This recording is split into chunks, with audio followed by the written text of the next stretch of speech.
Hi everybody, welcome back to Paleo Cooking Live. I'm Tina Wells, paleo chef and certified Whole30 coach and certified health coach. I'm working on that and we're getting closer every day. Today I wanted to show you some really fun Thanksgiving recipes that are healthy and might just change some of the traditions that you might currently be using. The first thing that I want to show you today is some sweet potatoes.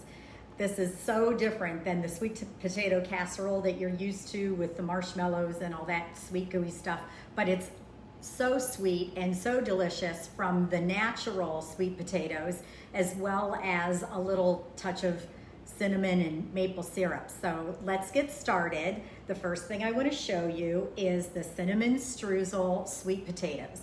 Now, first of all, I just want to talk about some of the ingredients that I'm using today. I am very fond of white sweet potatoes. As you know, this is Marisuki sweet potato. It has a purple skin, but the flesh inside is white. It's not considered a nightshade. Nightshades have anti-nutrients that are difficult to digest. Regular white potatoes would be considered a nightshade. So this kind of gives you a little more nutrients when you use a potato like this, as well as if you have any digestive issues from regular white potatoes, you can use this instead. This is another white sweet potato. This is a very small version of a Hannah potato. Typically I get these very large, but the store didn't have a lot of big ones this week, so you kind of get what you can. We're going to use these in our root vegetable mash along with the Marisukis and a parsnip. I love root vegetables. I slice these up and I put them in my French fry, baked fry mix. I'm gonna add them to the root vegetable mash today. And this, of course, as you know, is a regular, what you're most familiar with, orange sweet potato or yam. This is actually a garnet, so it looks a little orangier than the typical orange sweet potato. So let's get started. I'm doing a sweet potato streusel casserole for you. And I've already sliced some sweet potatoes, the orange ones. So I cut them in half after I peel them. And then I use my mandolin to just slice them very thin. So I set it on the medium setting. So they're not super thin like you would use for a potato chip if you were making potato chips at home. But they're not so thick that when they bake, they stay hard. And then what we're gonna do, I'm showing this to you two ways. I'm gonna show you a casserole style, which is already in the oven, and it's larger family style. And then I'm also gonna show you something fun that's a little different. I'm gonna do an individual in this little baking dish.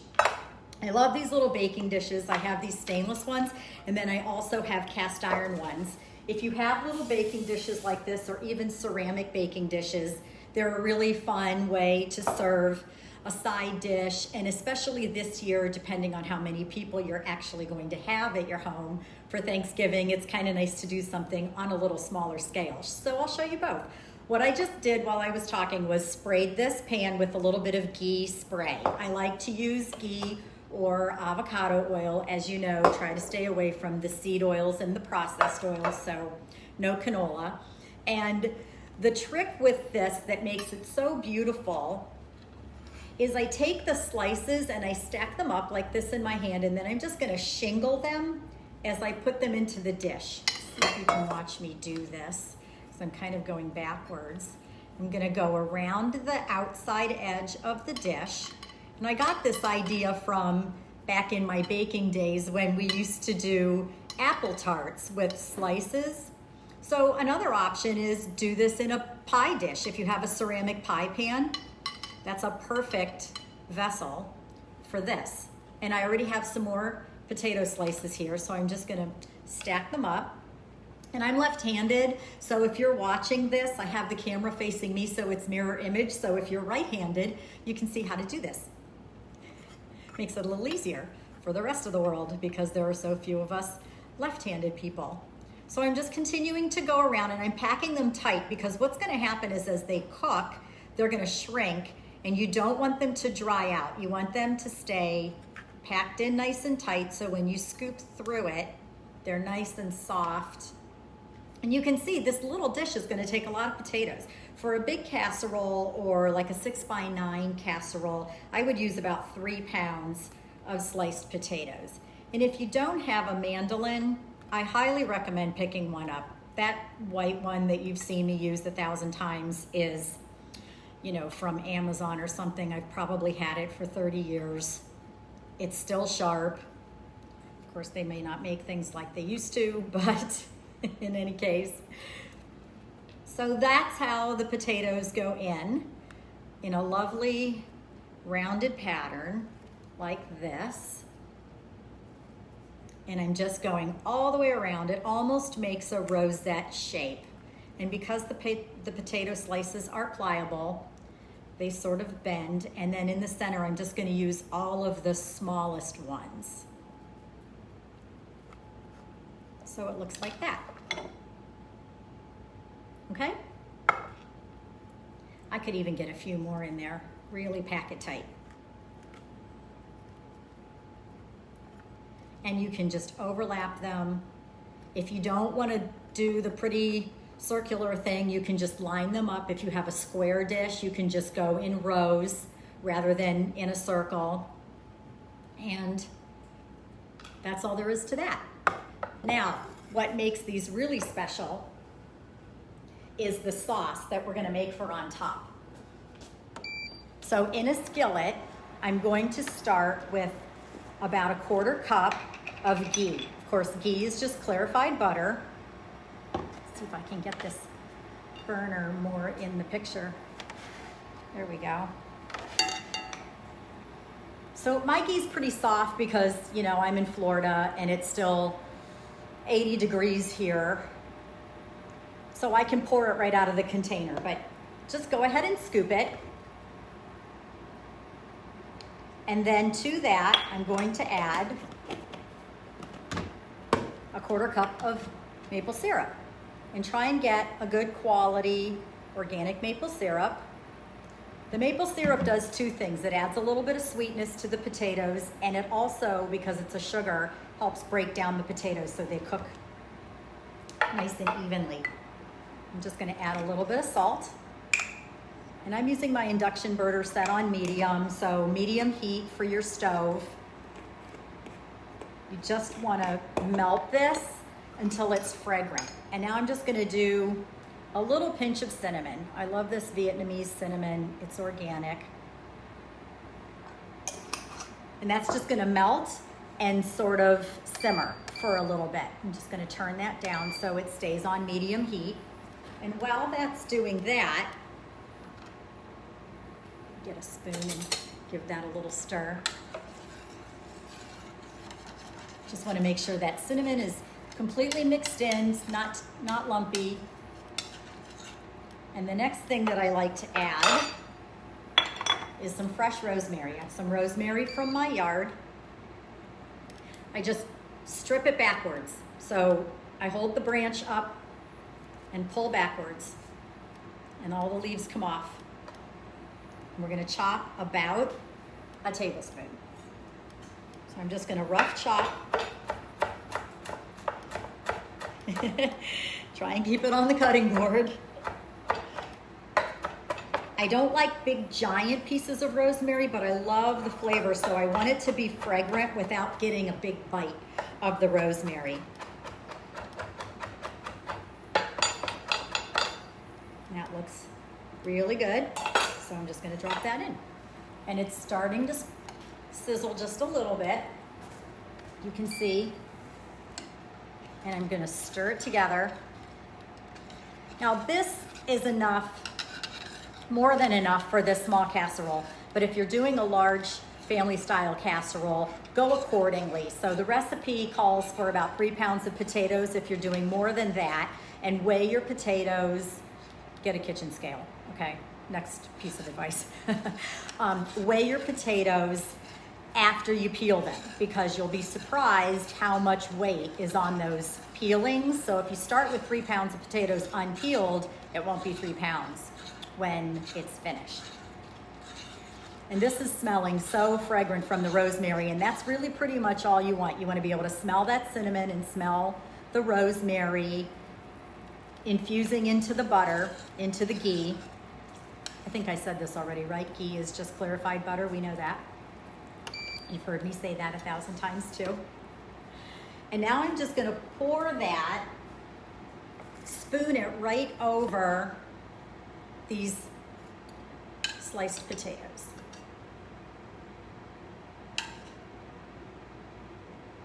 And if you have a big casserole, you can just pour it right on. I'm trying to not make a mess like I usually do. And I'm just looking for them to look really saturated. And if it looks like you need more of this sauce, go back and make a little more sauce. This isn't an exact science. This is all kind of what looks good. And the other trick that I like to show is use a pastry brush. This is just a silicone bristle pastry brush, and I'm just gonna kind of dab in between the slices to make sure that it all got in there, because you want it to be, since you pack the potatoes so tight, you want them to be really moist throughout the baking process. They will get a little crispy on the top, which is kind of what we're going for, but you want the middle to be soft. So I'm gonna put these in the oven, and then I'll pull out the other casserole so you can see what they look like finished. I'll be right back. Actually, you can follow me now that I have my robo camera. Just gonna put these in the oven for about 45 minutes uncovered, and then another 45 minutes covered. Again, gauge your baking time by the size of your casserole. That small one probably won't need as much time as a larger one would. So this is what it looks like finished. You can see they've cooked down and they've gotten a little crispy on the top, but they're nice and soft, okay? Now we're gonna make the streusel topping. Let me grab the ingredients. I have a half a cup of walnuts and a half a cup of pecans. And I have some tapioca flour. The thing I love about this recipe is it's a streusel, but it's grain-free. So again, we're gonna start with the ghee and the maple syrup. And we're gonna put that right into our skillet, just like we did before. Again, about a quarter cup. So you can see you're getting a good dose of healthy fat from this recipe as well. And I'm just going right back into the same pan because let's be honest, it's the same dish. We're not contaminating anything. And the quarter cup of maple syrup again. It's basically starting over.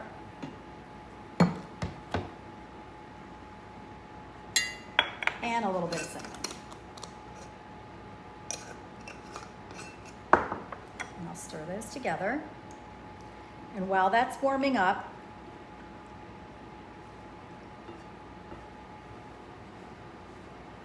I'm gonna put the half a cup of walnuts, which I just rough chopped with a knife. If you have a food processor and you wanna chop them that way, if you wanna buy them already chopped, you can do that. I buy all the nuts in bulk that I use whole, and then I can cut them to whatever I want them to be.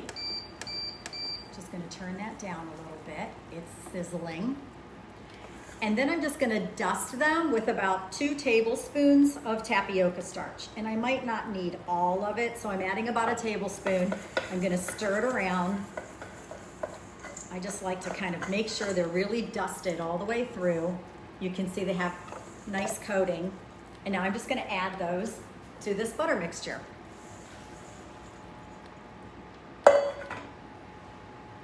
And I can turn the heat off at this point because I just want to make sure that the nuts are well coated with the butter and the tapioca starch, because what this is going to do is bake and thicken and become a nice crispy coating for on top of these sweet potatoes.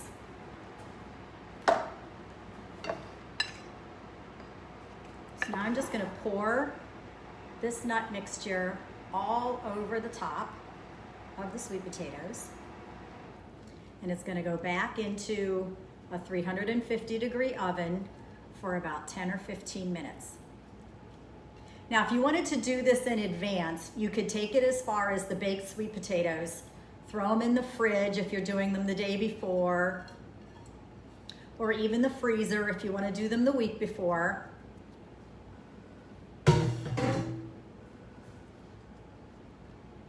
Just spreading those around. Also think about when you're doing a dish that has a lot of different flavor components that everybody gets a bite of everything. So make sure when you're putting a topping or putting an herb like the rosemary that it's distributed very evenly throughout the entire dish, because you don't want somebody to get too much rosemary and not enough of these yummy nuts. So that's that. See how easy that was? Thanksgiving prep does not have to be a big deal. Grab my hot pads and put this back in the oven for 10 minutes, and then we'll check it and see how it looks finished. Looks delicious already, right?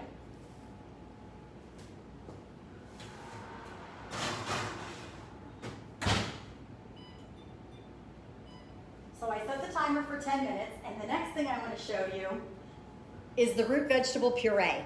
What I have here are the white sweet potatoes, the Hannahs and the Murasakis, and then I also have one of those giant parsnips, and they're all diced up to about a 1/2 inch dice so they can cook evenly, and I just boiled them in some salted water with 2 garlic cloves. The thing I like about adding the garlic is it doesn't really give it a garlicky flavor, but it helps mellow out the sweetness of the potatoes. So if you're doing it for a dietetic reason, it's still gonna kind of resemble a regular white potato in terms of flavor. It's not gonna be super sweet, but let's face it, these are fun if they're sweet or not sweet. And also you can add some orange potatoes and just make it a really fun root vegetable mix.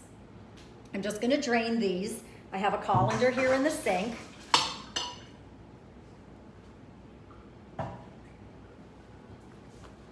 And I have my KitchenAid set up here. This is my old Bessie. She's been with me for about 22 years, 23 years? Yeah, 23 years.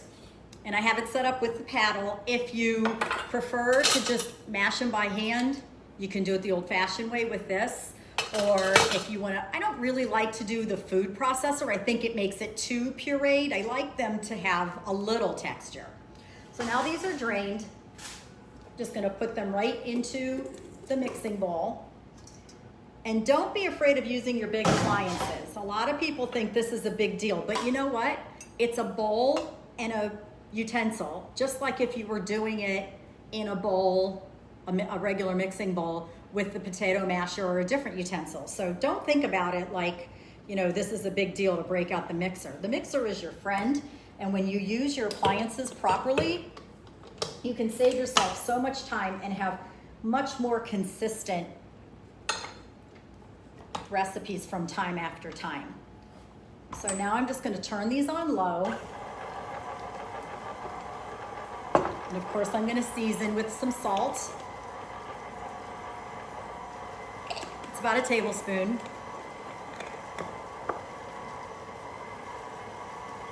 And that is locked in. Wipe up my mess here, because you know, I love making a mess. And I'm gonna grab what I'm gonna add into this, which is going to be a 1/2 cup of chicken stock or bone broth. I prefer bone broth, but use what you like or what you have. And a 1/2 cup of coconut milk and a tablespoon of ghee. So I'm adding the ghee first because I want it to melt right in and get really well distributed. That might be 2 tablespoons. Nothing wrong with a little extra butter flavor in the mashed potatoes.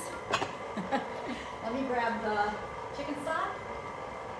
And this is organic coconut milk out of the can. I buy the 365 brand at Whole Foods. You can buy whatever you like. I prefer something that doesn't have a lot of additives. And I'm gonna scrape these potatoes down.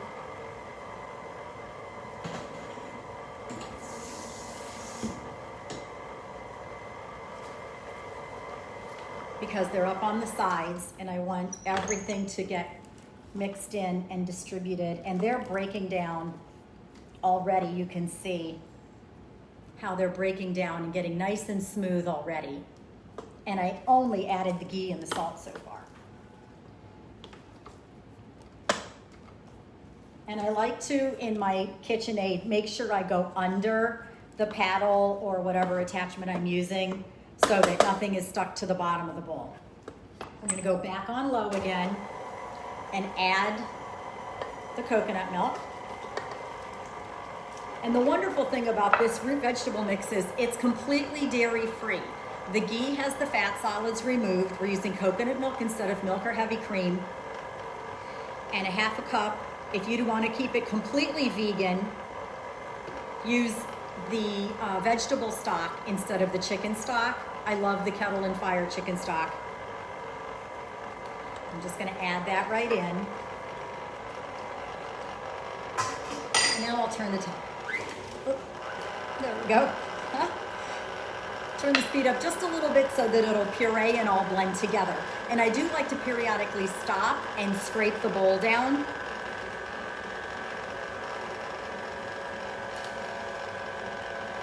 Who's with me today?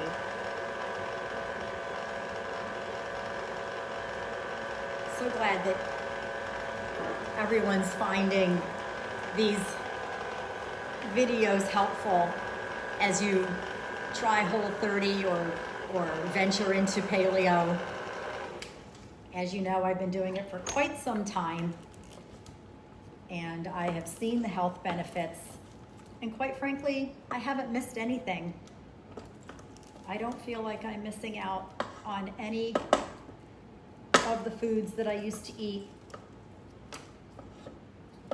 This is almost there. You can see they're getting nice and smooth. I'm just scraping the bowl down. I'm gonna give it one more pass.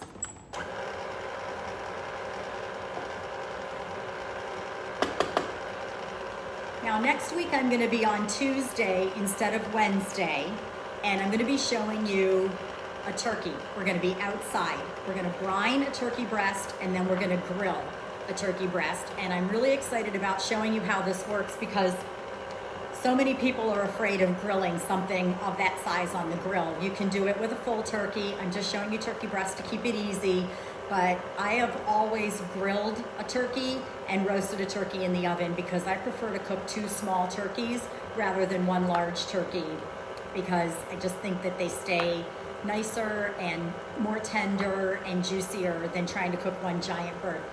Turkeys don't cook at the same time. The breast meat's always going to dry out before the thighs are done. So if you do smaller ones, you're just minimizing that variation in time. And I'll get to cook outside. I haven't been outside since May. It's been so hot here in Florida. So here's our mashed potatoes. I keep calling them mashed potatoes, but it's really so much more than that. It's just all these delicious root vegetables mixed together. And look how nice and smooth and creamy that is. So delicious. And this recipe is already on my website. The other recipes are going to be on the website later today. And now I think we're close on those other sweet potatoes with the streusel topping. Let me get those out of the oven so you can see.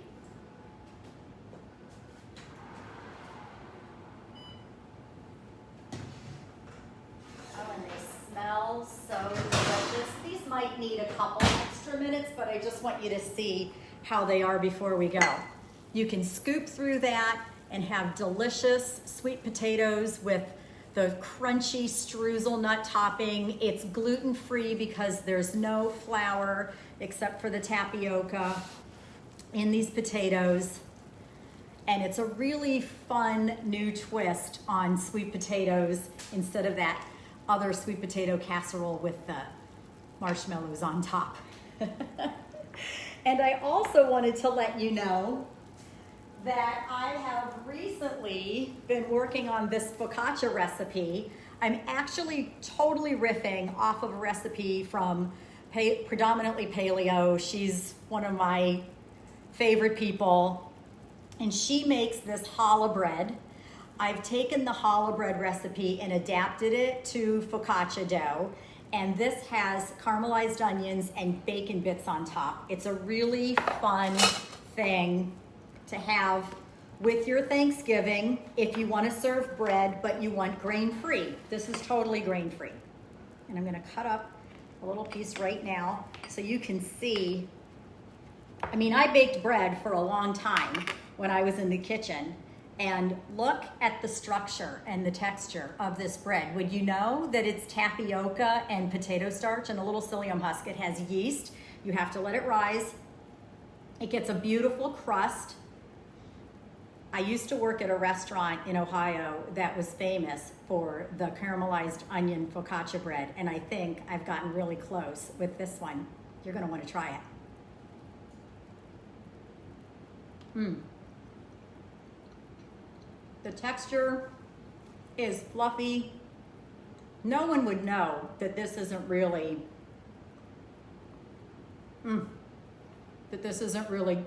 gluten-free or any type of grain-free. I'm telling you.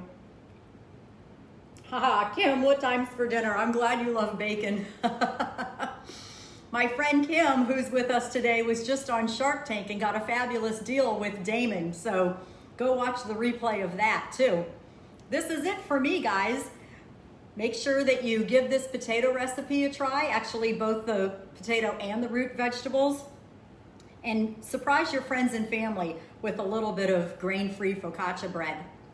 Next week, be sure to join me on Tuesday so I can cook you a turkey on my grill, okay? Have a fabulous week. See you next week. Mwah. And now my robo camera's gonna follow me so I can turn you off and say goodbye.